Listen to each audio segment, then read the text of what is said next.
2024 में जोगीराम सिहाग के हाथ में चाबी होगी, कमल का फूल होगा या कुछ और होगा? वैसे तो जैसे आपने नाराज़गी बताई, आपने आप समय-समय पे नाराज़ होते रहे हैं, लेकिन जेजेपी के आपके 10 विधायक हैं। अगर मैं ये गिनाऊँ कि फलाना विधायक नाराज़ है, फलाना विधायक नाराज़ है, उससे आसान है ये बताना कि खुश कितने हैं। सिर्फ़ 3 या 4 विधायकों को छोड़ के बाकी तो सारे नाराज़ ही रहते हैं। लेकिन जो पंचायत मंत्री हैं देवेंद्र सिंह बबली, उनके साथ जोगीराम सिहाग का 36 का आंकड़ा क्यों रहता है? और मैं भी यही अपील करता हूँ अभय सिंह जी से, बड़े नेता हैं, उनको जो है ना एक इस तरीके से आरोप लगाना चाहिए जब उनके पास कोई सबूत हो, और जब कहे कि सबूत दिखाओ तो सबूत तुरंत उस टाइम पर दिखाना चाहिए। जब तक सबूत ना हो तब तक कुछ नहीं करना चाहिए इस लेवल के नेता को।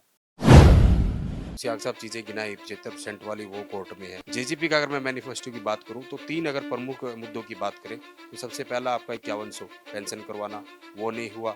एमएसपी पर कानून बनवाना, वो भी नहीं बना। 75% जो है आरक्षण प्राइवेट क्षेत्रों में, वो मामला कोर्ट में चल रहा है। जो भी पार्टी आई उसने मतलब जो है अपना मैनिफेस्टो जो जारी किया उसके ऊपर पूछना चाहिए जनता ने, जवाब देना पड़ेगा नेताओं को। देते हैं मतलब जब बहुत कुछ ही घोषणा करके मैनिफेस्टो कर देते हैं, ये करेंगे वो करेंगे। हम बरवाला के मेन शहर की बात करें, बीचों बीच जो सड़क है, वहाँ पे तो हम गाड़ी लेके चल ही नहीं सकते। और जो आपके जो प्रतिद्वंदी हैं, जो आपके सामने चुनाव लड़ेंगे या फिर लड़ते रहे, उनका तो ये कहना है कि बरवाला में तो लोगों को दमा हो चुका है, लोगों के घर जो है उनके दीवारों में दरारें आ चुकी, इतना बुरा हाल है। जो वादे, जो सपने 2019 में जेजेपी ने दिखाए थे, एक नई पार्टी ने, और पहली बार में ही 10 सीट लेकर वो सरकार में शामिल होगी। दोबारा से फिर जब वो जाएँगे लोगों के बीच, वो चीज़ तो लोग देखेंगे ना। बीजेपी वाले बीजेपी की जाने, जेजेपी के नेता जेजेपी की जाने, क्या करेंगे वो तो सोच सकते हैं। मैं कोई सोच नहीं रखता इस विषय पे। कैप्टन मंजू को बीजेपी हिसार लोकसभा लड़ा देती है, हालाँकि इसमें बाद की बात है कि कौन लड़ेगा, किसके कोटे में लड़ा देती है, तो फिर नारनौल विधानसभा से बीजेपी के सिंबल पर जोगीराम सिहाग चुनाव लड़ सकते हैं। बीजेपी की नीतियों से भी प्रभावित हूँ और मैं बीजेपी की सोच भी रखता हूँ, क्योंकि मैं बीजेपी में 15 साल से लंबे समय से बीजेपी में रहा हूँ। जब पंचायतों को लेकर बदलाव किया जा रहा था, जेजेपी के नेता भी थे और बीजेपी के नेता भी थे। कहीं न कहीं जब बात आई तो आपने बिल्कुल ये कहा कि ये गलत है, इसको ठीक तरीके से करना चाहिए। जबकि पंचायत मंत्री देवेंद्र बबली भी उस मीटिंग में थे, मंत्री होने के नाते विभाग के। उन्होंने कहा कि 80% सरपंच जो है, वो इससे बिल्कुल संतुष्ट है और जोगीराम सिहाग पता नहीं कौन-सी दुनिया में रहते हैं, इनको ग्राउंड का नहीं पता। हरियाणा प्रदेश का बजट क्या है? आप 10,000 पेंशन कहाँ से दे दोगे? बगैर काम करे या मतलब जो है 15,000 रुपये भत्ता कहाँ से दे दोगे? प्रदेश को भत्ता बिठाना है आपने। नमस्कार, बिंदास हरियाणा के खास कार्यक्रम सीधी बात सुरेंद्र नैन के साथ में आज हमारे साथ बरवाला से जेजेपी के विधायक जोगीराम सिहाग जी हैं। और अगर मैं सिहाग साहब की बात करूं तो 2 दशक से ज़्यादा की इनकी राजनीति हो चुकी है। अगर इनके चुनाव की बात करें तो अगर 2019 से पहले की अगर हम बात करें तो 2 चुनाव इन्होंने पहले भी लड़े हैं। एक चुनाव जो था वो घिराए हल्के से लड़ा, हालांकि जब घिराए हल्का टूट गया था और उसके गांव कुछ बरवाला में कुछ हांसी में जब गांव कहीं न कहीं डाइवर्ट हुए तो फिर उन्होंने बरवाला से चुनाव लड़ा। और तीसरे अगर चुनाव की बात करें तो इन्होंने 2019 में जेजेपी की टिकट पर चुनाव लड़ा। लेकिन उससे पहले की बात करें 2014 में भी चुनाव लड़ना चाहते थे लेकिन नहीं लड़ पाए, उस समय पार्टी ने की टिकट काट दी। लेकिन जब हरियाणा में पहली बार बीजेपी की सरकार आई तो करीब 2016-17 में, यानी कि अगर हम बीच की बात करूं तो इनको चेयरमैन भी बनाया गया। और उसके साथ साथ अगर हम सिहाग साहब की राजनीति की बात करें तो कहीं ना कहीं जो जो मुद्दे जनता से जुड़े रहे हैं, समय समय पर काफी बड़े बड़े घटनाक्रम जो हैं वो प्रदेश में हुए हैं। किसान आंदोलन उनमें सबसे बड़ा एक मुद्दा जो पूरे देश दुनिया ने उस चीज को देखा। तो अगर हम गठबंधन सरकार की बात करें तो जोगीराम सिहाग इकलौते ऐसे विधायक थे जो मुखर होकर कहीं ना कहीं किसानों के साथ खड़े हुए। और जब इनको चेयरमैन पद अगर दिया गया, चेयरमैन बनाया गया, तो उन्होंने चेयरमैन ही जो है वो हाउसिंग बोर्ड की वो स्वीकार नहीं की कि जब तक इन किसानों के साथ जो अनदेखी हो रही है, जो ये जो कृषि कानून आए हैं, अगर ये तब तक खारिज नहीं होंगे, मैं कोई पद नहीं लूंगा और जो भी कहीं ना कहीं सरकारी जो सेवाएं हैं उनका भी लाभ नहीं लूंगा। इसी प्रकार सरपंचों का मामला आपने देखा, जोगीराम सिहाग को सड़क पर भी और विधानसभा में भी गूंजते हुए आपने देखा। जब ये ई टेंडरिंग की शुरुआत हुई और सरपंचों के लिए रिकॉल की जब हुई बात, तो जोगीराम सिहाग भी इकलौते उस समय सबसे पहले विधायक थे जिन्होंने, जब इंटरनल मीटिंग होती है, हालांकि सारी बातें इनसे करेंगे, तो इन्होंने सीधा सीधा ई टेंडरिंग को लेकर विरोध किया था। प्रदेश के स्वास्थ्य एवं गृह मंत्री विद साहब ने भी इनका समर्थन किया था, लेकिन फिर भी ई टेंडरिंग को प्रदेश में लागू किया गया और किस तरीके का विरोध चला सरपंचों को लेकर वो भी आप सब लोग जानते हैं। बरवाला हलके के विकास की बात करें, कितनी बार, चाहे हम ग्रीवेंस मीटिंग की बात करें या हरियाणा विधानसभा सेशन की बात करें, तो लगातार जोगीराम सिहाग की तरफ से जो है वो मुद्दे उठाए जाते हैं। हालांकि जो जेजेपी के मुखिया हैं और गठबंधन सरकार में डिप्टी सीएम हैं दुष्यंत चौटाला, उनके साथ भी कहीं ना कहीं नाराजगी इनकी बहुत बार देखने को भी मिली है। चाहे हम हिसार जो एयरपोर्ट की बात करें, जमीन अधिग्रहण का जो मामला था, तो इस तरह के बहुत सारी चीजें हैं। तो सियाग साहब से बातचीत करेंगे। सियाग साहब, सबसे पहले आपका बिंदास हरियाणा पर बहुत बहुत स्वागत है। धन्यवाद नैन साहब, आपका बहुत बहुत। सियाग साहब, जो हमारा ये कार्यक्रम है इसमें लंबी राजनीति की बात करते हैं, तो मैं चाहूंगा एक बार, वैसे तो मैंने मोटा मोटा बताया, तो एक बार शुरुआत से बताएं कि आप कैसे राजनीति में आए, क्योंकि आप एक बहुत बड़े समाज सेवी थे, प्रॉपर्टी का आपका काम था, हालांकि लगातार वो बढ़ता चला गया, तो राजनीति में आप कैसे आए? नैन साहब, मैं आपको बताऊं राजनीति की शुरुआत कहाँ से हुई कि आप पूरे शहर ने और डिस्ट्रिक्ट ने पता है कि मैं जो है एक साधारण परिवार से किसान का बेटा हूँ। तो कहीं ना कहीं शहर में आने के लिए काम धंधा करना था और काम धंधा मैंने जो है प्रॉपर्टी का लाइन को चुना। प्रॉपर्टी की लाइन में भी मैंने वो लाइन चुनी, जब मैंने काम स्टार्ट किया उस समय जो है कॉलोनी काटने का काम बहुत कम था और मैंने उस समय ये भी नॉलेज नहीं थी कि भाई मैं जो करने जा रहा हूँ अथोराइज कॉलोनियों का काम है या अनअथोराइज कॉलोनी का काम है। मैं उसमें यही मानता था, साफ़ सुथरी चीज़ खरीदी, साफ़ सुथरी चीज़ आगे बेचती। यहाँ से मैंने प्रॉपर्टी का व्यापार स्टार्ट किया और मालिक की दया से फलता फूलता गया, जो आपका आज के आपके सामने है। रही बात राजनीति की, देखो इंसान है कहीं ना कहीं राजनीति में तो मतलब सोच रखता ही है आदमी, अपना हरियाणा का तो विशेषकर हर व्यक्ति रखता है। तो उसी कड़ी में मैं भी शहर में हुआ, शहर जैसे जैसे बढ़ता गया मेरी भी सोच मतलब जो डेवलप होती गई, भाई व्यापार में सेट हो गए। अब कहीं ना कहीं जो है राजनीति भी की जाए।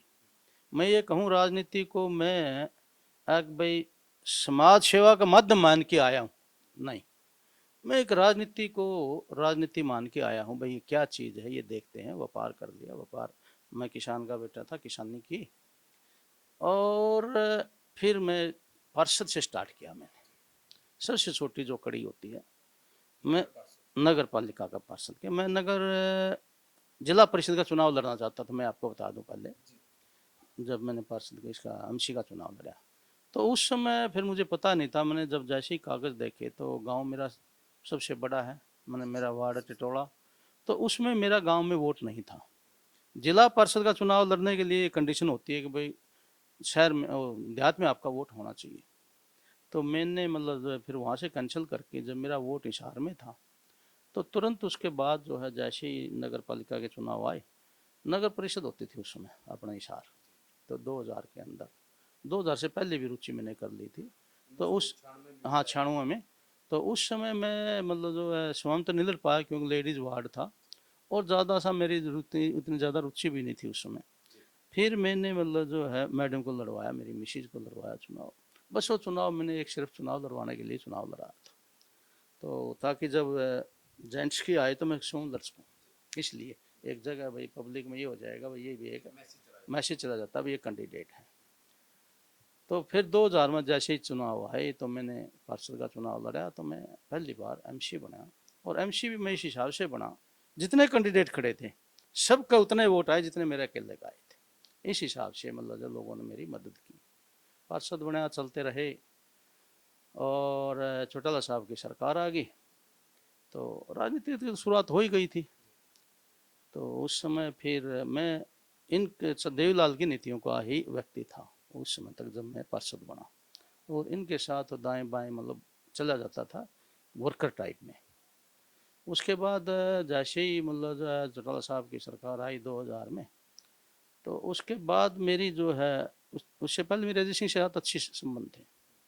तो फिर किन्हीं मुद्दों को लेके हमारी जो है अनबन हो गई, और मैंने राजनीति छोड़ मतलब जो पार्टी में था, इनको छोड़ना छाड़ने वाली तो बात थी नहीं, लेकिन मैं अलग हो गया इनसे। अलग हो के फिर मैंने जो है सलाह की घर में, अब भाई अब क्या किया जाए।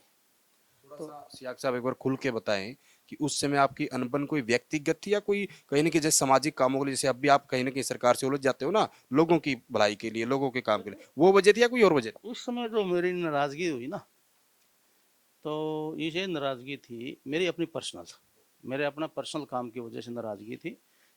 क्योंकि अब मैं देखो क्या बताएं, पुरानी जब पर्सनल बात होती है तो उसमें बताने की जरूरत नहीं है। तो इसमें मेरी 2002 में मैंने बिल्कुल क्लियर कट कर दिया, और 2002 से ही मैंने मन बना लिया कि भाई एमएलए का चुनाव लड़ना। हाँ, उसी दिन में स्टार्ट हो गया, क्योंकि भगवान की दया से सारी चीज़ों की सेटिंग हो गई थी मेरी। भाई सब कुछ परिवार का इतना गुंजाइश हो गई थी, भाई खर्चा लायक, घर चलाने लायक, और जो भी मैं काम करना चाहूँ कर सकता था, इतनी मेरी गुंजाइश हो चुकी थी। इसलिए फिर मैंने जो है उधर कदम बढ़ाया, और उधर कदम बढ़ाया तो एक दो राउंड लगाए, फिर ये मन बनाया अब भाई इंडिपेंडेंट चुनाव लड़ेंगे। गिराया हल्का होता था, मेरा गांव सिसाई बड़ा गांव है, तो अच्छा चुनाव लड़ा मैंने जो है उसमें 2005 फरवरी का। हाँ, मैं सेकंड रहा, और इनोलो की जमानत जब्त हुई थी उस समय।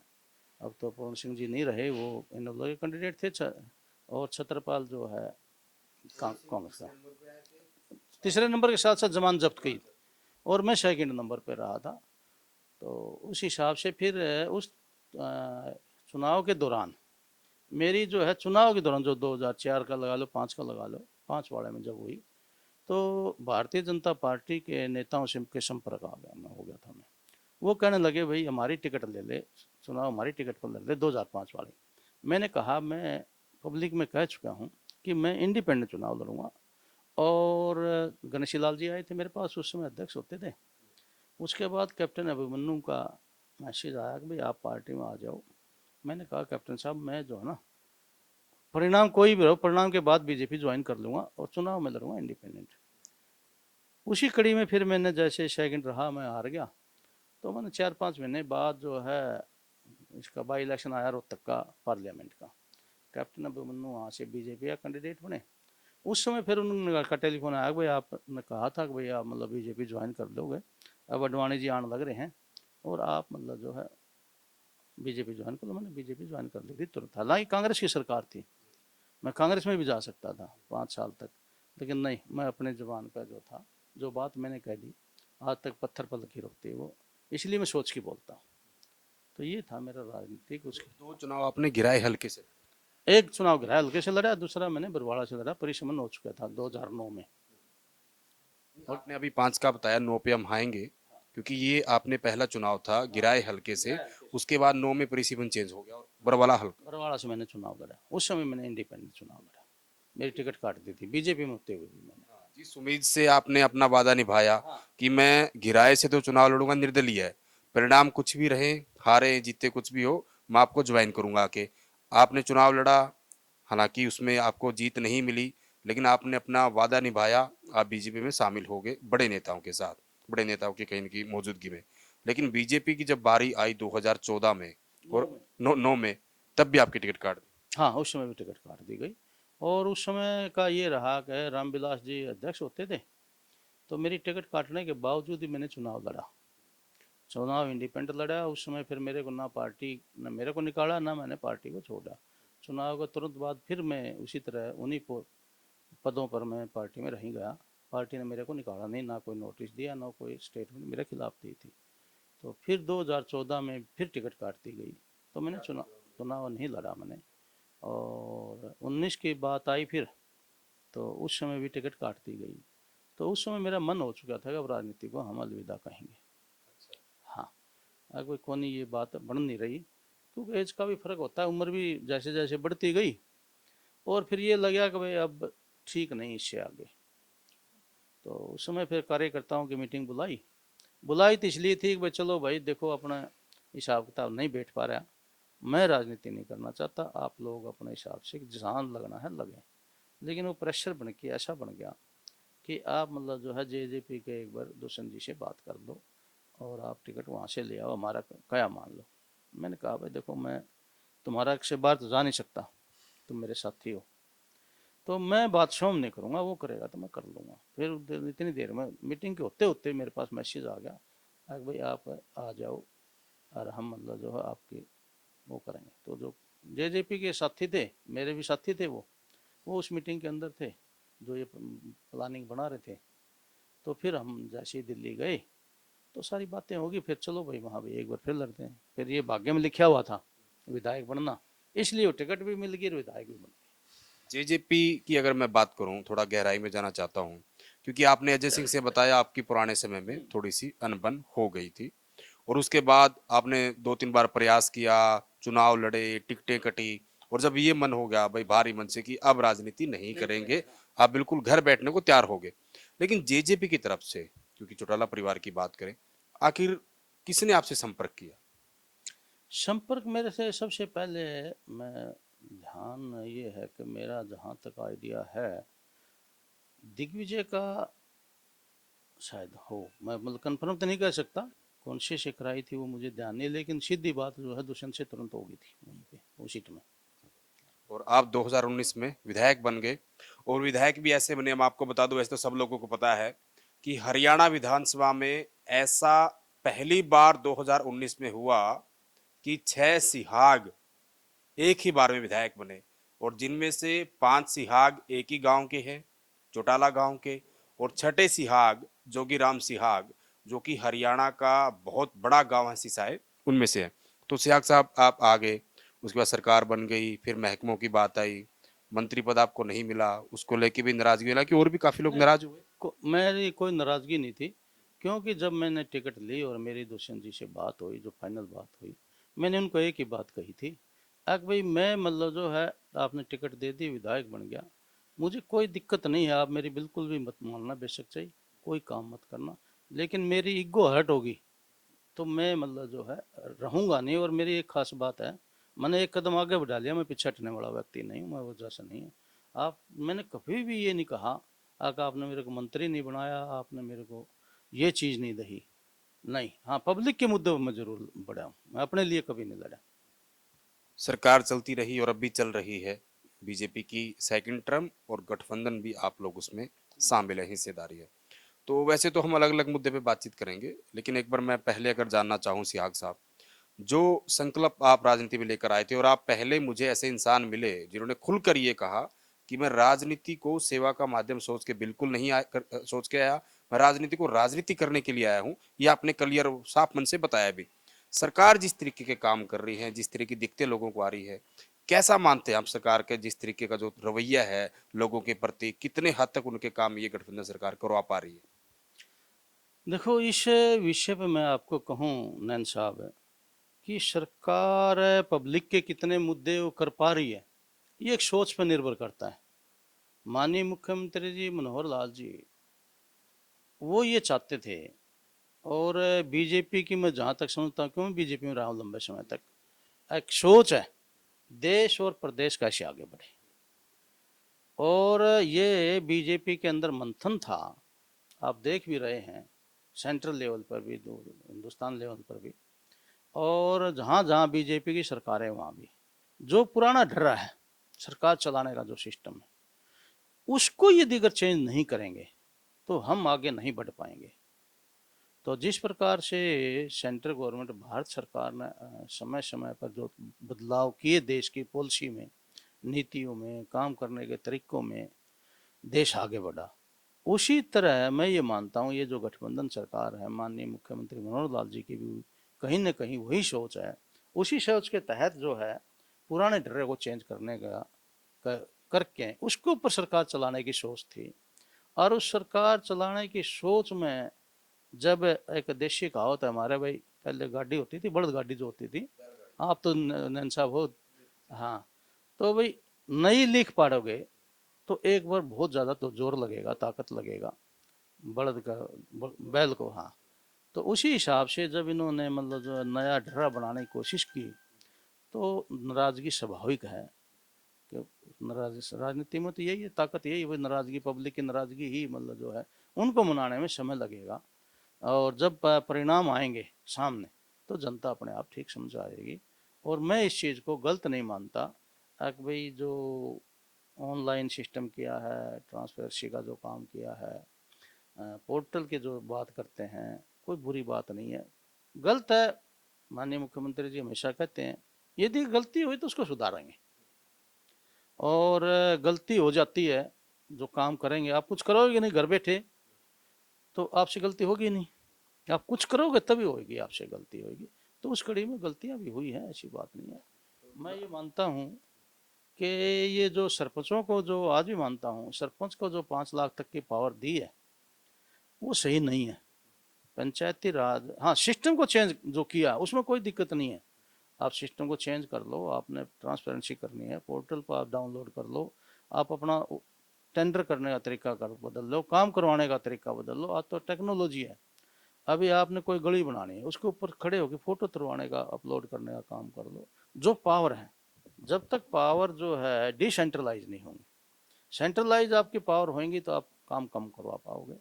और जो ये व्यवस्था बनी हुई है, भाई सरपंच हैं, मेंबर हैं, जिला परिषद हैं, ब्लॉक समिति है, विधायक हैं, एमपी हैं, तो इन सब के पास अपने अपने जो है हिसाब से जो बनाए हुए हैं, उन पावर घटानी नहीं चाहिए, बढ़ानी चाहिए। मैं इस सोच का व्यक्ति। सरपंचों का जिक्र आपने किया, आपने सरपंचों की मांग का समर्थन किया। बारडा से विधायक हैं, आपकी ही पार्टी की है नैना सिंह चौटाला, उन्होंने भी समर्थन किया, दिग्विजय ने भी किया और भी बहुत सारे लोगों ने किया। लेकिन जो पंचायत मंत्री हैं देवेंद्र सिंह बबली, उनके साथ जोगीराम सिंह का छत्तीस का आंकड़ा क्यों रहता है? ये मुद्दों के ऊपर मेरा उसका बहुत अच्छे संबंध है, ऐसी बात नहीं पर्सनल तो, लेकिन जब वो मंत्री की बात आती है तब मेरे संबंध सही इसलिए नहीं है क्योंकि मैं सरपंचों के पक्ष का व्यक्ति हूँ, मैं चाहता हूँ कोई। अब आपको उदाहरण बताता हूँ। अब कैब लगा लिए, मैं सरकार के साथ पूर्ण रूप से साथ हूँ, मैं माननीय मुख्यमंत्री मनोहर लाल जी की नीतियों से भी प्रभावित हूँ, उनके भी साथ हूँ। लेकिन आप मुझे ये बताइए, एक पंचायत के पास आज 50 लाख रुपए हैं, पंचायत इनकम है, वो 25 लाख से ऊपर काम नहीं कर सकती। 50 लाख उसके इनकम है, तो 50 लाख इनकम उसको लगाने की पावर तो होनी चाहिए, उसका मालिक है सरपंच। और बड़ा गांव होगा, खेत भी बहुत दूर दूर तक हो गए, किसी खेत का रास्ता बनाना है, किसी का वो बनाना है, टेंडरिंग में जाएगा, टेंडर वाला आधा काम करके चला जाता है, बाकी का काम फिर कौन करे। तो इसलिए मेरी आज भी ये मांग है, बाकी जो मुख्यमंत्री जी ने कर रखी ठीक है, जैसे करें करें। भाई मैं पहले भी कह रहा हूँ भाई, एक बार जो चेंज करने में आया, गलतियां भी होंगी, जोर भी लगेगा, लेकिन जो पंचायतों का जो अपना फंड है उसके ऊपर किसी प्रकार की कैप ना हो। वो 25 लाख है तो 25 करे, 5 है तो 5 करे, 50 है तो 50 तक उसको पूरी ओपन छूट दी जाए। अगर भाई आप पंचायत का पैसा अपनी मर्जी से सरपंच उसको 5-5 लाख की पावर दे रहा है, 5-5 लाख करके करने दें, लेकिन 25 लाख की कैप हटाई जाए। पंचायतों का आपने जिक्र किया, मैं जानना चाहूंगा आपसे, क्योंकि आप खुद उस मीटिंग में मौजूद थे जब पंचायतों को लेकर बदलाव किया जा रहा था। जेजेपी के नेता भी थे और बीजेपी के नेता भी थे। कहीं ना कहीं जब बात आई तो आपने बिल्कुल ये कहा कि ये गलत है, इसको ठीक तरीके से करना चाहिए। जबकि पंचायत मंत्री देवेंद्र बबली भी उस मीटिंग में थे, मंत्री होने के नाते विभाग के। उन्होंने कहा कि 80% सरपंच जो है वो इससे बिल्कुल संतुष्ट है, और जोगीराम सिहाग पता नहीं कौन सी दुनिया में रहते हैं, इनको ग्राउंड का नहीं पता। बिल्कुल 100% आपकी बात सही है, यही बातें हुई थी। मैंने जैसे ही मुद्दा उठाया सबने समर्थन किया। अगर माननीय मुख्यमंत्री जी मानने के लिए, मैं भाव जो देख रहा है, बॉडी लैंग्वेज जो थी, उससे हमें लगा कि आज माननीय मुख्यमंत्री जी मान जाएंगे। तो जैसे ही मैंने कहा, और विधायकों ने भी कहा और मंत्रियों ने भी कहा, अनिल विज जी ने भी कहा कि भाई ये जो बात है ये सही है, आप सरपंचों का कुछ सोचो, करनी चाहिए आपने। तो जैसे जैसे बात करते रहे, बबली बीच में मतलब टपक गया बीच में। मैंने कहा कि बहुत नाराज हैं अनिल विज के बोलते ही वो। तो वो बोला नहीं, 80% सरपंच खुश हैं। तो मैंने कहा कि आप गलतफहमी में नाराज, जैसे ही आपने जो भाषा बोली बिल्कुल सेम यही बातें बोली थी कि आपको बहुत गलतफहमी है, सरपंच खुश नहीं है। तो फिर माननीय मुख्यमंत्री जी बीच में बोल पड़े। अब इन्होंने सोचा होगा कि कभी बात आगे ना बढ़े, इसलिए।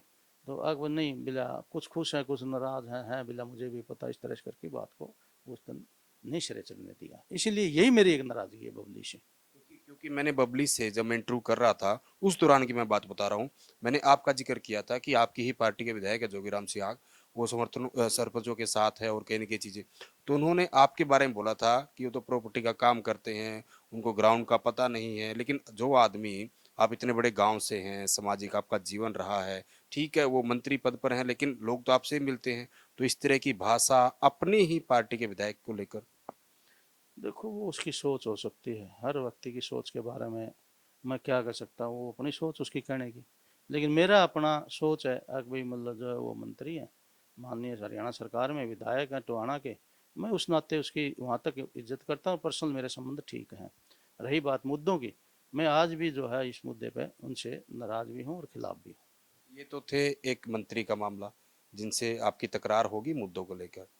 अब बात आती डिप्टी सीएम, जो आपकी पार्टी के मुखिया, आपकी पार्टी मतलब जेजेपी के मुखिया, सरकार के मुखिया मुख्यमंत्री मनोहर लाल, और जेजेपी के मुखिया दुष्यंत चौटाला डिप्टी सीएम।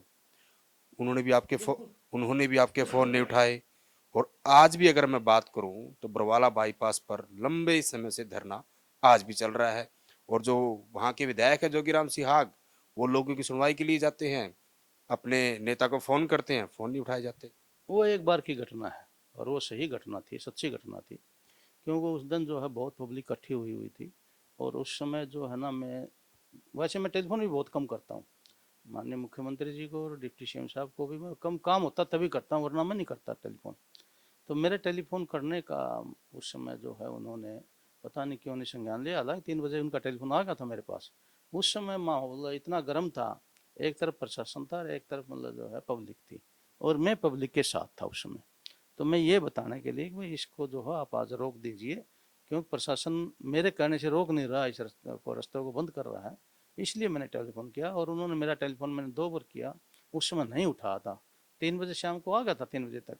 लेकिन मौका होता है, समय होता है, उस समय पर मैं दोबारा टेलीफोन कर रहा हूँ, तो इसका ये मतलब था कि कोई ना कोई बात है, तो ज़रूर मतलब जो संज्ञान लेना चाहिए। तो क्यों नहीं ले पाए वो, तो मतलब जो है बस यही कहा कि मैं मीटिंग में बिजी था उस समय।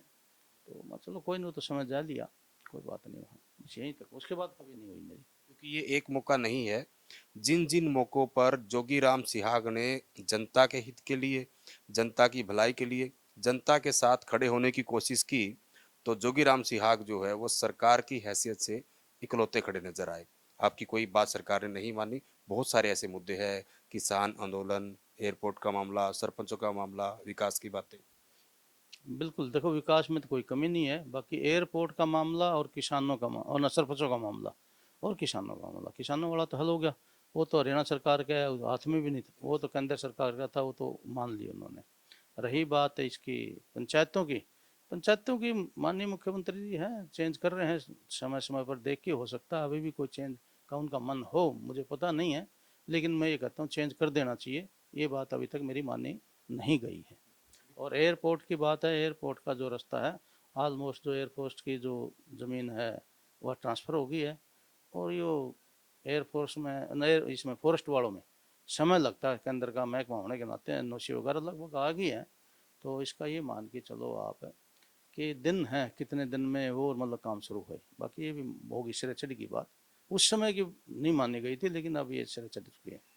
जब जब आप बरवाला, क्योंकि आप बार बार जाते ही हो अपने लोगों से मिलने, अपने हलके के लोगों से, तो तब तब आप वहां से गुजरते होंगे बरवाला बाईपास से, और वो जो धरना, पक्का धरना उन्होंने लगा रखा है, उसको देखकर जोगीराम सियाह के मन में टीस तो होती होगी कि यार मैं यहाँ का विधायक हूँ। और मैं तो परसों भी उससे फॉरेस्ट डिपार्टमेंट के डीएफओ से बात की थी, बजाय वो परमिशन आ गई है एक तो, और दूसरी भी बिला पहुंचने वाली, इसको शुरू कर देंगे, जल्दी काम शुरू करेंगे। और मैं जैसे ही वहाँ को टपता हूँ, मैं किसी न किसी अधिकारी से उस रास्ते के बारे में पूछता हूँ।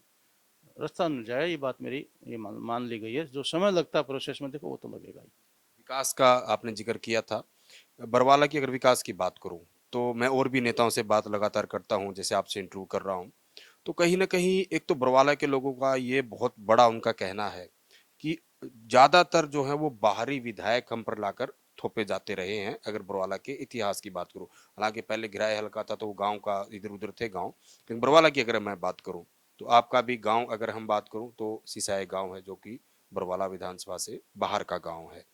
लेकिन जिस तरीके की विकास का जिक्र आपने किया, हम बरवाला के मेन शहर की बात करें, बीचों बीच जो सड़क है वहाँ पे तो हम गाड़ी लेके चल ही नहीं सकते। और जो आपके जो प्रतिद्वंदी हैं, जो आपके सामने चुनाव लड़ेंगे या फिर लड़ते रहे, उनका तो ये कहना है कि बरवाला में तो लोगों को दमा हो चुका है, लोगों के घर जो है उनके दीवारों में दरारें आ चुकी, इतना बुरा हाल है। और उनकी सोच अपनी सोच है और वो अपनी जगह सही है। उन्होंने कभी ये सोचा ही नहीं होगा कि किसी बीमारी का हल जड़ से किया जड़ से हल किया जाए उसको। मैंने ये बात सोची, जिस प्रकार से रोहतक का बुरा हाल था, माननीय मुख्यमंत्री पूर्व मुख्यमंत्री भूपेंद्र हुड्डा ने जो जिस प्रकार से रोहतक का हल किया, मेरी भी वही सोच दिमाग में थी, लिपापोती करके मैं भी ऊपर ऊपर कर देता। अब जो भाई ये बात कहते हैं, वो ये क्यों नहीं देखते, वो दौलतपुर रोड पर जो सुअर फिरा करते, वो भी मैं नहीं करवाया। जब मैं विधायक बना, उस समय जो उस साल बारिश आई अपने शमशान घाट के अंदर, और लोगों को पहुंचने के लिए जगह नहीं थी, वो रोड भी मैंने बनवाया। बरवाड़ा शहर के अंदर एंट्री हिसार की तरफ से करते हैं, वो भी मैंने बनवाया। और रहा बीच का रोड, पूरे के पूरे शहर के अंदर शिव व्यवस्था ऐसी चरमराई हुई थी जिसका कोई अंदाज़ा नहीं है। आपको उदाहरण बताता हूँ, ये जो ढाणी गार्डन में एसटीपी बना तो दी भाइयों ने, लेकिन इसका पानी कहाँ लेके जाएं, ऐसे सब सवाया करती। तो आपने 3 साल हो गए वहाँ पानी नहीं दिखा होगा। सबसे पहले मैंने उस पानी को निकालने के लिए गुराना रोड पर लगा 4.5 करोड़ रुपए मंजूर कराए, और वो पाइप द्वारा वहाँ जाता पानी आजकल।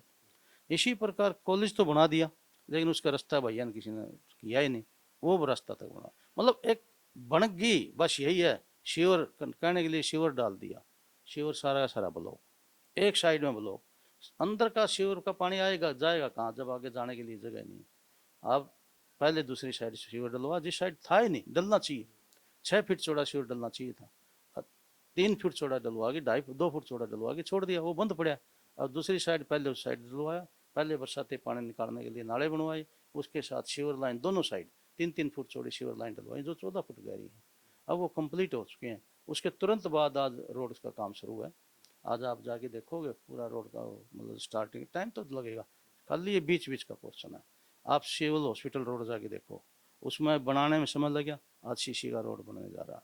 अभी और बता दूं आपको, बरवाड़ा शहर के अंदर जो अपनी पुराना वाटर वर्क्स है, उस रोड का भी जब मैं चेयरमैन होता था, उस समय मैंने कहा था कि ये जो सीवर लाइन जो डाल रहे हैं ना चलेगी नहीं, यही हाल उसका, वो ठीक करानी पड़ेगी।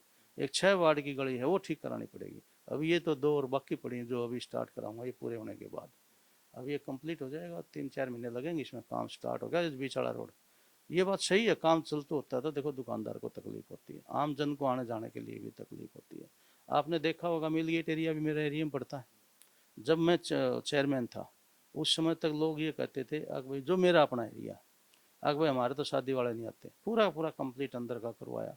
उस टाइम चेयरमैन होते हुए चेयरमैन थे। हाँ पहले जब मेरे को पहली मतलब बनाया, उसके बाद ये मेन रोड था। जब पहले ये बना, उस टाइम में मैं विधायक बना, तो यहाँ पर टपने के लिए जगह थी सबसे पहले। अब ये रक्षा वाला एरिया तो ही बनने लग गया, मेरे वाले को 2 साल हो गए बने हुए, ये क्यों नहीं देखते ये जो विरोधी। हाँ एक चीज़ मैं नहीं करता जो वो खास बात करते हैं, पत्थर लगाने वाला काम। 100 फुट की गली बनाएगी, उस पर दीवार पर पत्थर, वो काम मैंने मना किया हुआ है। अगर आप मैं पत्थर नहीं लगाऊंगा, बहुत दबाव पड़ता, बड़ी चीज़ों पर लगाए जाते हैं पत्थर। जिस तरह से कोई बिल्डिंग बना दी, कोई हॉस्पिटल बना दिया, कोई बस स्टैंड बना दिया, कोई ये चीज़ें हों उन पर लगाओ आप पत्थर। अब 100 फुट की गली है बनाई, कलवा पाड़नी भी है, उसके ऊपर पत्थर लगाते हैं, पत्थरों पे क्यों पैसे खराब करते हैं। ये काम मैं कभी नहीं करता, ये मैं मना भी करता हूँ। काफ़ी सारे काम सियाग साहब आपने गिनाए बरवाला के, क्योंकि 2024 का फिर चुनाव आने वाला है और लोगों के बीच फिर जाना है। जोगीराम सिहाग के मन में ऐसी टीस हो कि या कोई ड्रीम प्रोजेक्ट बरवाला के लिए जो काम हो जाने चाहिए थे, मैं नहीं करवा पाया, और अगली बार फिर जनता मेरे को मौका दे 2024 में, मैं ये काम करवाऊँ। मैंने लगभग जो है आपको मैं बताऊं, सभी काम करवा दिए। सिर्फ एक काम जब आपने पूछा महिला कॉलेज, जो मेरी शुरू से ही दिमाग में भी थी, मांग भी है, और महिला कॉलेज नहीं बनवा पाया, ना मैं मंजूर करवा पाया। वो टीस जो है मेरे को अभी तक है, जो बड़े प्रोजेक्ट में मेरे पास बची हुई है। मैंने देखो बस स्टैंड का आपका काम मतलब जो टेंडर होने वाला है वो करवा लिया मैंने। नगर पालिका बिल्डिंग बिल्कुल ख़त्म थी, उसका काम स्टार्ट करवा दिया था, स्टे ले लिया, वो तो कोर्ट में केस है इसलिए काम भी स्टार्ट कर दिया था, वो बनवा दिया। रोड हैं ये सारे कंप्लीट हो जाएंगे। वाटर वर्क्स के लिए एसटी क्या नाम है 55 करोड़ रुपए, 11 करोड़ रुपए की ज़मीन ट्रांसफ़र कराई, और 55 करोड़ रुपए नए उसमें मंजूर करवा रहे, टेंडर भी हो चुका था उसका। सिर्फ वो वाटर वर्क्स का जो टैंक थे वो नीचे बनाने थे, अभी ऊपर बनाने पड़ेंगे, इसलिए थोड़ा उसमें डिले हुआ है। पुराना वाटर वर्क्स में कभी पीने का पानी नहर से नहीं आया, आज उसके अंदर पीने का पानी। और इसी प्रकार से आप मिल गेट एरिया में है, मिल गेट एरिया मेरा सारा कंप्लीट पक्का है। देखो कोई गली एक आधी है या चलता चलता कोई शिवर रुक जाता है, वो एक अलग बात है।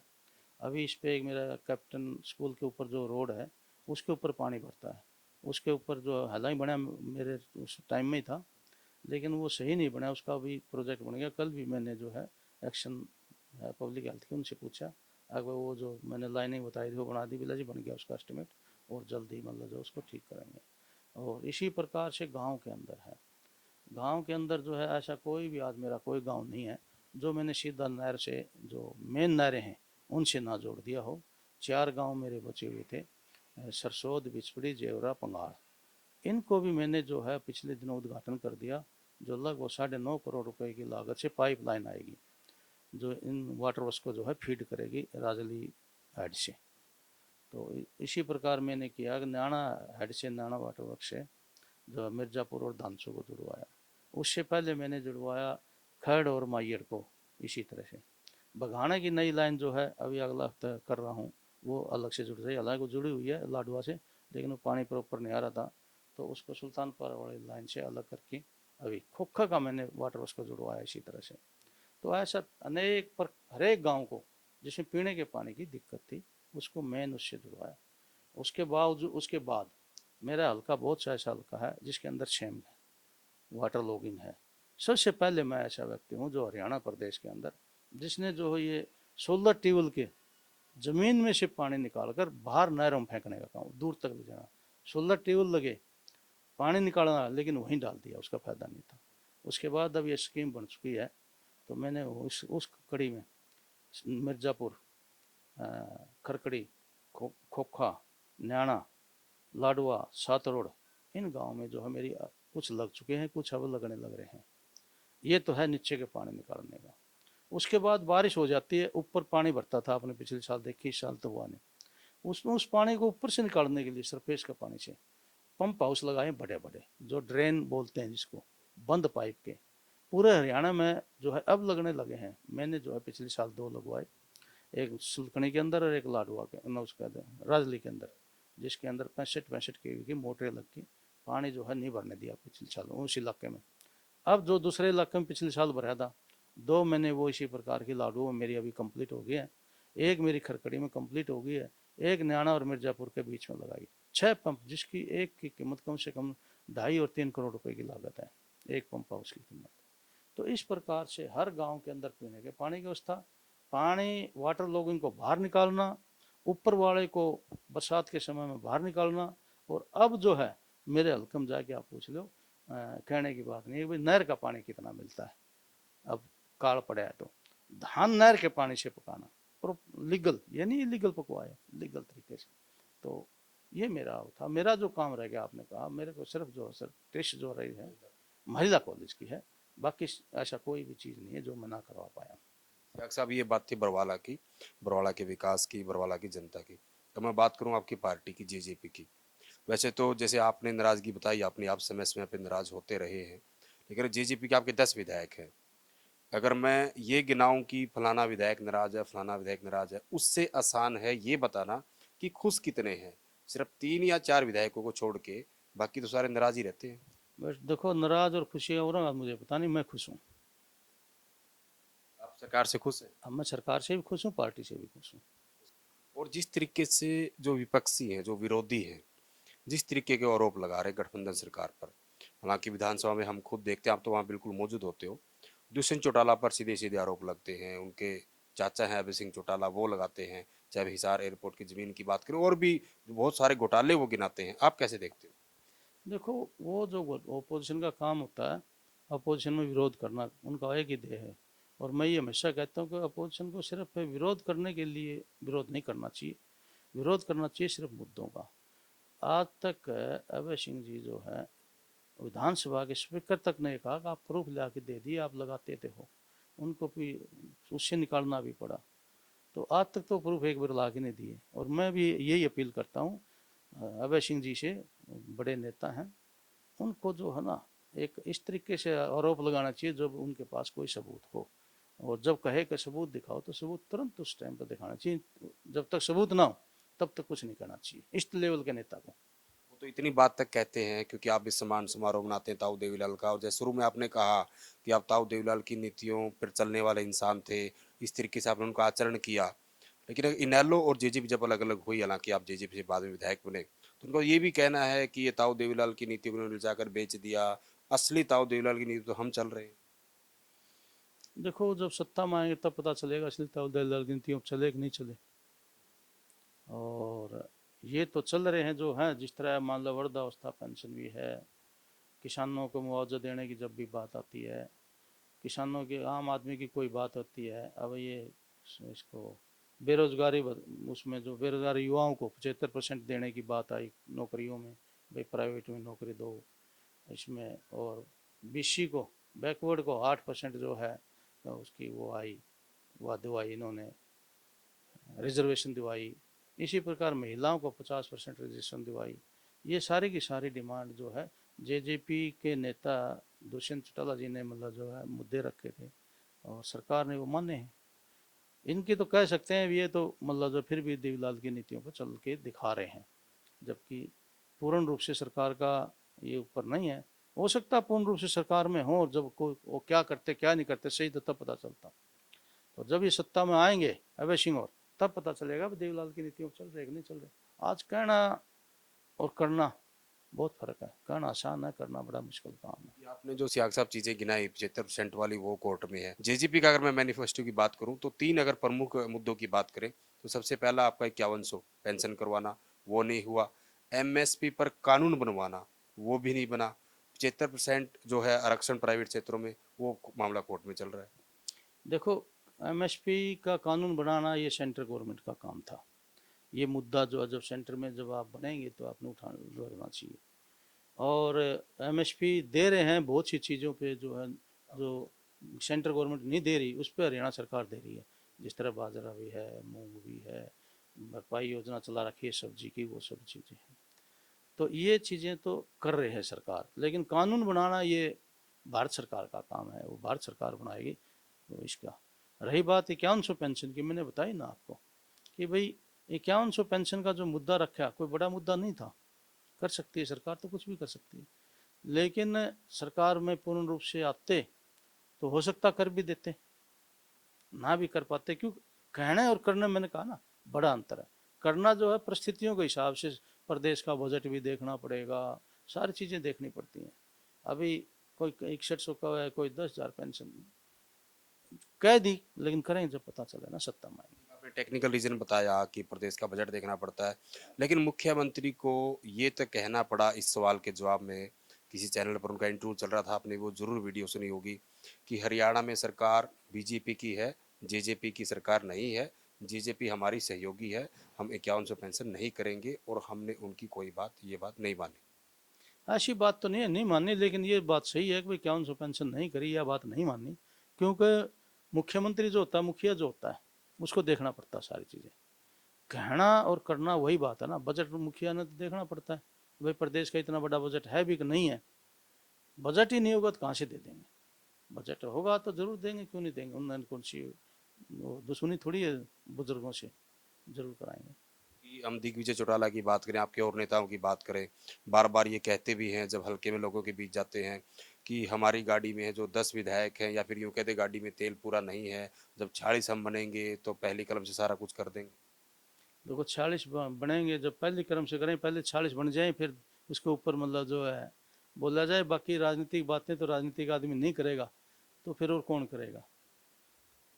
2024 की राजनीति में क्योंकि इन चीज़ों को लोग देखेंगे, जो वादे जो सपने 2019 में जेजेपी ने दिखाए थे, एक नई पार्टी ने, और पहली बार में ही 10 सीट लेकर वो सरकार में शामिल होगी, दोबारा से फिर जब वो जाएंगे लोगों के बीच, तो वो चीज़ तो लोग देखेंगे ना। देखेंगे नहीं, लोगों ने पूछना चाहिए। आपने एक पिछले बजट में मेरी एक सुनी थी विधानसभा के अंदर, जब बजट के ऊपर चर्चा थी, भाई इस बजट में ये करेंगे, इसमें ये करेंगे, इसमें वो करेंगे। मेरी चर्चा ये थी कि पिछले बजट जो आपने किया था उसमें क्या किया, ये कोई नहीं पूछता वहाँ। ये पूछना चाहिए पहले, पिछला बजट था, उस जो बजट में आपने किया क्या वो कर दिया। अगला बजट तो कितने का है, इतने 100 करोड़ का है, इतने 100 करोड़ का किससे फालतू रख लो, मैंने ये बात कही थी। लेकिन पिछला ही आपका पूरा नहीं लगा तो क्या माने है। तो इसी प्रकार हाँ, उस पर डिस्कस होना चाहिए, बिल्कुल पिछले बजट पर डिस्कस करो पहले। ये कितने का इस बार पेश किया उससे क्या मायने रखता है, क्योंकि पिछला कोई पूछता है नहीं। इसीलिए जो पीछे जिस भी पार्टी ने, जो भी पार्टी आई उसने मतलब जो है अपना मैनिफेस्टो जो जारी किया उसको ऊपर पूछना चाहिए जनता ने, जवाब देना पड़ेगा नेताओं को। लेते हैं मतलब जब बहुत कुछ ही घोषणा करके मैनिफेस्टो कह देते हैं ये करेंगे वो करेंगे। मैं ऐसा विधायक हूँ, मेरे को कोई ये नहीं कह सकता कि भाई आपने जब वोट मांगा था ये वादा किया था। मैं एक ही बात कहता था, अगर मुझे नहीं पता मैं क्या कर पाऊंगा, विधायक की क्या पावर है। मैं ये तय है कि भाई सारा का सारा समय आप लोगों के लिए लगाऊंगा और जो ताकत मिलेगी वो आपको यूज आएगी, क्या कर पाऊंगा वो समय बताएगा। तो इस तरह से मतलब जो है लोगों के बीच में जो वादे करने चाहिए।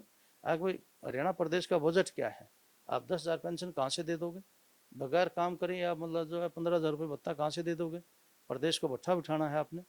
जिन जिन ने भी इस तरह से मतलब जो किया है उनका बुरा हाल हुआ है और जनता ने इसको पूछना चाहिए, मैं कहना चाहता हूँ। वहीं 24 की हम बात करें, 2024 की, वैसे तो अभी तो आप गठबंधन में सरकार चला रहे हैं, बहुत सारे बीजेपी के बड़े नेता हैं, आप सब जानते हैं, नाम लेने की जरूरत नहीं है। वो कह रहे हैं कि जो 2024 का चुनाव है वो बीजेपी को अपने दम पे लड़ना चाहिए, जेजेपी का सहयोग नहीं लेना चाहिए। आपकी क्या राय है भविष्य के चुनाव को लेकर? देखो वो पार्टियों का फैसला है किसको क्या करना चाहिए, मैंने क्या करना चाहिए वो समय बताएगा, मेरे हाथ में कुछ नहीं है। मैं आपको ये बता दूं कि मैं राजनीति छोड़ने जा रहा था, अभी कहा था, और मेरे को चुनाव लड़ाएगा और मैं विधायक बना दिया। इसलिए मैं हमेशा ये कहता हूँ ये ऊपर वाले के हाथ में है, मैं कुछ नहीं कर सकता, मैं कुछ भी नहीं कह सकता इस विषय पर। क्यों पार्टी के नेता दोनों आगे, उन्होंने करना क्या करना है, बीजेपी वाले बीजेपी की जाने, जेजेपी के नेता जेजेपी की जाने, क्या करेंगे वो तो सोच सकते हैं, मैं कोई सोच नहीं रखता इस विषय पर। आपको लेकर सवाल पूछ लेता हूँ। 2024 में जोगीराम सिहाग के हाथ में चाबी होगी, कमल का फूल होगा, या कुछ और होगा? जो ऊपर वाला थमाएगा, हल्का। ऊपर वाले के हाथ में है, ना हल्के के हाथ में है ना ऊपर वाले के हाथ में। हल्के के हाथ में तो वोट देना है, विधायक बनाना ना बनाना ये उनका काम है, और चाबी फूल या कोई और ये ऊपर वाले के हाथ में। हल्का भी चेंज कर सकते हैं, यही रहेगा? ना ये हल्का चेंज नहीं करूंगा, ये मेरे हाथ में है। जो पिछला सवाल आपने बाईपास कर दिया था ना कि बड़े नेता तय करेंगे, अगर बरवाला सीट बीजेपी के कोटे में चले जाती है और अगर कुछ लेफ्ट राइट हो जाता है, हो सकता है आपको मिल जाए, लेकिन अगर लेफ्ट राइट हो जाता है तो जोगीराम सिंह क्या करेंगे? उस समय बताएंगे क्या होगा, बता तो दिया। वैसे ऊपर वाले के हाथ में, अपने हाथ में कुछ भी नहीं है। मैं तो जो ना हथियार डाल दिए पिछले चुनाव से, अगर मेरी सोची हुई कुछ नहीं होती, ऊपर वाला है जो करा है वही होगी। कोई जोर लगा लो, जो ऊपर वाला लिख रखी ना हुआ घटना घटेगी, कोई रोक ही नहीं सकता। इसलिए फालतू की बात है बाकी की, तो भाई मैं यूं कर दूंगा मैं यूं करूंगा, कुछ नहीं पता चलता। फालतू की बात, तो इस तरह की भी चर्चाएं भी करते हैं लोग, हालांकि सिर्फ चर्चाएं हैं, कोई प्रमाणिकता नहीं, क्योंकि वो तो बाद में तय होना है कि अगर कैप्टन मंजू को बीजेपी हिसार लोकसभा लड़ा देती है, हालांकि इसमें बाद की बात है कि कौन लड़ेगा, किसके कोटे में लड़ा देती है, तो फिर नारनौल विधानसभा से बीजेपी के सिंबल पर जोगीराम सिंह चुनाव लड़ सकते हैं। ना बिल्कुल भी नहीं, सवाल ही पैदा नहीं होता। और मैं ये भी कहता हूँ मैं बीजेपी के सिंबल पर लड़ूंगा, ये भी कोई वो नहीं है। आपका तो हल्का है। ना हल्का है मेरा, इस बात में कोई दो राय नहीं, मेरा हल्का तो बरवाड़ा है। नहीं, अगर वैसे पैतृक गांव के हिसाब से लगाए तो पैतृक गांव तो कौन किसका का किस कौन रहता, जो जो जहाँ रहता है उसका वही हल्का। अब मैं रहता तो हिसार में हूँ, मैं बताया आपने शुरुआत में, मैं जिला पार्षद का चुनाव लड़ना चाहता था, मेरा वहाँ वोट ही नहीं था, मेरा वोट ही हिसार में है। नहीं, आप तो बीजेपी की नीतियों से प्रभावित भी हो ना, केंद्र सरकार मैं की। बीजेपी की नीतियों से भी प्रभावित हूँ और मैं बीजेपी की सोच भी रखता हूँ, क्योंकि मैं बीजेपी से, मैं 15 साल से लंबे समय से बीजेपी में रहा हूँ, और सारी की सारी रीति और नीतियों को मैं जानता हूँ, सभी नेताओं की सोच के बारे में पता है। इसीलिए मैं बीजेपी की नीतियों का, और आप देख भी रहे हो जो भी देश और प्रदेश को आगे बढ़ाने का काम करती है ना, मैं उन नीतियों का पक्षधर हूँ। अगर बरवाला की बात करूं तो बीजेपी से सुरेंद्र पुनिया को टिकट मिलती रही है, वो हारते रहे हैं। अगर 2024 में बीजेपी जोगीराम सिहाग को अपना उम्मीदवार बनाकर मैदान में उतारे? वो बता तो दिया ना, ऊपर वाले के हाथ में है। हाँ, क्या होगा क्या नहीं होगा कुछ नहीं कहा जा सकता। मैं आज ये कह दूं, मैं जेजेपी की दूर दूर तक नहीं सोच रखता था, और वहीं से चुनाव लड़ा और वहीं से बना, उसी की टिकट पे। दूर इसलिए उसके बाद जो है ना अपना कुछ नहीं है। दूर दूर तक सोच नहीं रखते, लेकिन 2024 तो दूर नहीं है ना। हाँ, रखते नहीं, रखता था, दूर दूर तक सोच नहीं रखता था, आज की बात नहीं कर ये रहा। बात है 2019 से पहले की, कि बाय डिफॉल्ट आपको टिकट मिली, चुनाव भी लोगों ने लड़वाया और चाबी आपके हाथ में थमाई, आप जीत के विधानसभा चले गए। लेकिन अब 2024 तो दूर रही नहीं है ना, कि अब जेजेपी के साथ या किसी और के साथ। वो एक दिन पहले की घटना नहीं पता चल पाई, ये तो अभी 1 साल पड़े हैं, एक साल पहले कैसे पता चलेगी। बहुत बहुत शुक्रिया सियाग साहब। धन्यवाद। तो ये थे बरवाला हल्के से जेजेपी के विधायक जोगीराम सिहाग, जिन्होंने बड़ी बेबाकी से हर एक चीज को लेकर जो जो हमने इनसे सवाल पूछे, चाहे बरवाला विधानसभा क्षेत्र की बात हो, पार्टी की बात हो, या फिर गठबंधन की जो हरियाणा में सरकार चल रही है उसकी बात हो, किन किन मुद्दों को लेकर जोगीराम सिहाग ने बार बार जो है वो नाराजगी जताई, जनता के जो मुद्दे थे उनको मुखर होकर दुष्यंत चौटाला के सामने रखा, मुख्यमंत्री मनोहर लाल के सामने रखा, और किस किस तरीके से बरवाला की कायाकल्प को अगर हम देखें कि कैसे बरवाला की सूरत को सुधारा जाए, उसके लिए क्या क्या अब तक इन्होंने बरवाला में करवाया है वो भी इन्होंने डिटेल से बताया। और अगर आगे की बात करें, जो अभी तक ये नहीं करवा पाए, क्या क्या इनकी टीस अभी बरवाला को लेकर है, वो भी उन्होंने अपना रोड मैप आप सबको बता दिया है। वहीं बात करें 2024 के चुनाव की, तो जोगीराम सिहाग ने थोड़ा सा सस्पेंस जो है वो बनाया है, लेकिन आप दर्शक और जनता सब समझदार है, इनकी बातों से आभास आप सब लोगों को हो चुका होगा कि आखिर 2024 में जोगीराम सिहाग क्या करने वाले हैं। इस मुलाकात में इतना ही, अगली बार फिर किसी और शख्स से आपकी कराएंगे मुलाकात, तब तक के लिए नमस्कार।